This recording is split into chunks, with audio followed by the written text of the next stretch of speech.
एक छोटे से गांव में, जहां हरे भरे खेत और मीठे पानी की नदियां बहती थीं, चार प्यारे दोस्त रहते थे। राजू, सीमा, आकाश और रानी। वे हमेशा साथ खेलते, हंसते और अपनी छोटी सी दुनिया के हर कोने को खोजते रहते थे। एक तपती दोपहर, जब सूरज आसमान से आग बरसा रहा था, चारों दोस्त गांव के बाहर एक पुराने बरगद के पेड़ के नीचे बैठे थे। गर्मी से उनका बुरा हाल था और वे कुछ ठंडा पीने या खाने की इच्छा कर रहे थे। काश हमारे पास अभी ठंडी ठंडी आइसक्रीम होती, राजू ने आह भरते हुए कहा। हाँ, कितनी अच्छी लगती। सीमा ने उसकी बात में हामी भरी। तभी उनकी नजरों के सामने कुछ अद्भुत हुआ। बरगद के पेड़ की जड़ों के पास, जहां पहले कुछ भी नहीं था, अचानक एक छोटी सी रंगीन ठेली प्रकट हुई। ठेली पर एक मुस्कुराता हुआ बूढ़ा आदमी बैठा था, जिसके चेहरे पर झुर्रियां थीं और आंखों में चमक। ठेली पर तरह तरह की स्वादिष्ट दिखने वाली आइसक्रीम सजी हुई थीं, गुलाबी, नीली, पीली और हरी। बच्चों, क्या तुम्हें आइसक्रीम चाहिए? बूढ़े आदमी ने मधुर आवाज में पूछा। चारों दोस्त आश्चर्य से भरे एक दूसरे को देखने लगे। यह सब इतना अचानक हुआ था कि उन्हें विश्वास नहीं हो रहा था। क्या यह सच में आइसक्रीम है? आकाश ने हिचकिचाते हुए पूछा। बूढ़े आदमी ने हंसकर कहा, हाँ मेरे प्यारे बच्चों, और यह कोई साधारण आइसक्रीम नहीं है, यह जादुई आइसक्रीम है। जादुई? रानी की आंखें चमक उठीं। इसका क्या मतलब है?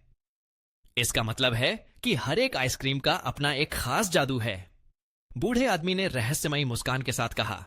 लेकिन याद रखना, इस जादू का इस्तेमाल हमेशा अच्छे कामों के लिए करना।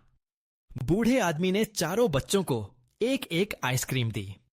राजू ने चमकीली लाल रंग की आइसक्रीम चुनी, सीमा ने प्यारी गुलाबी रंग की, आकाश ने शांत नीली रंग की और रानी ने ताजा हरी रंग की।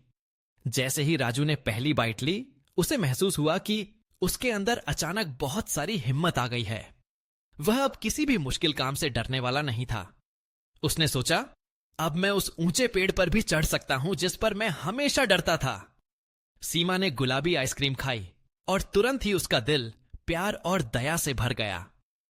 उसे गांव के सभी बूढ़े और बीमार लोगों की मदद करने की इच्छा हुई। उसने सोचा, कल मैं दादी मां के लिए ताजी फल लेकर जाऊंगी। आकाश ने नीली आइसक्रीम का स्वाद लिया और उसका मन शांत और स्थिर हो गया। उसे अब पढ़ाई में और ध्यान लगने लगा। सारे शोर और गड़बड़ी के बावजूद वह अपनी किताब में खोया रहता। उसने सोचा, अब मैं जरूर अपनी कक्षा में पहला स्थान हासिल करूंगा। रानी ने हरी आइसक्रीम खाई और उसके अंदर पेड़ पौधों और जानवरों के लिए गहरा प्रेम उमड़ आया। उसे लगा जैसे वह उनकी भाषा भी समझ सकती है। उसने सोचा, मैं कल से हर पेड़ को पानी दूंगी और घायल पक्षियों की देखभाल करूंगी। आइसक्रीम खाते ही चारों दोस्तों को अपने अपने जादुई असर का पता चल गया। वे बहुत खुश थे और बूढ़े आदमी को धन्यवाद दिया। याद रखना बच्चों, बूढ़े आदमी ने कहा, जादू का इस्तेमाल हमेशा दूसरों की मदद करने और दुनिया को बेहतर बनाने के लिए करना।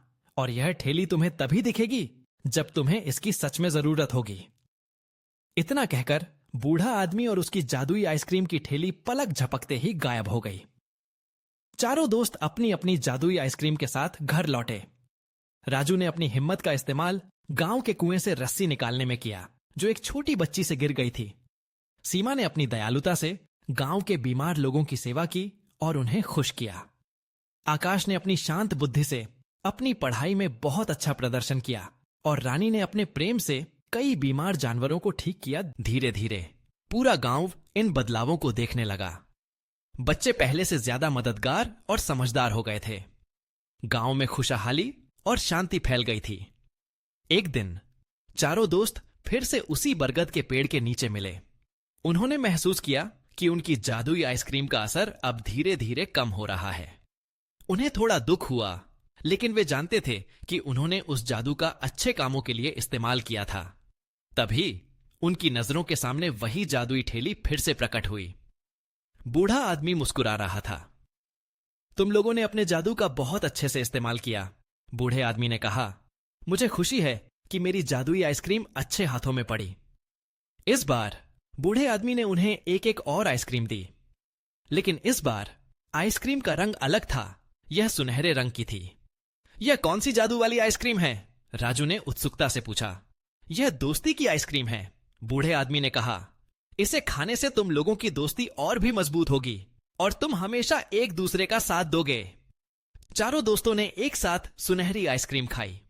उसका स्वाद बहुत मीठा और अनोखा था। उन्हें महसूस हुआ कि उनका बंधन और भी गहरा हो गया है।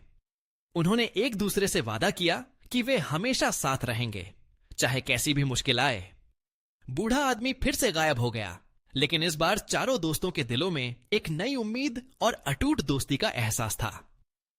उन्होंने समझ लिया था कि असली जादू तो उनके अंदर ही है। प्यार का जादू, दया का जादू, हिम्मत का जादू और सबसे बढ़कर सच्ची दोस्ती का जादू। और उन्हें यह भी पता था कि जब वे एक साथ मिलकर काम करेंगे तो वे किसी भी मुश्किल को पार कर सकते हैं और अपने गांव को हमेशा खुशहाल बनाए रख सकते हैं। और उस दिन के बाद से उस छोटे से गांव के बच्चे हमेशा एक दूसरे की मदद करते रहे और उनकी दोस्ती की मिसाल पूरे इलाके में दी जाने लगी।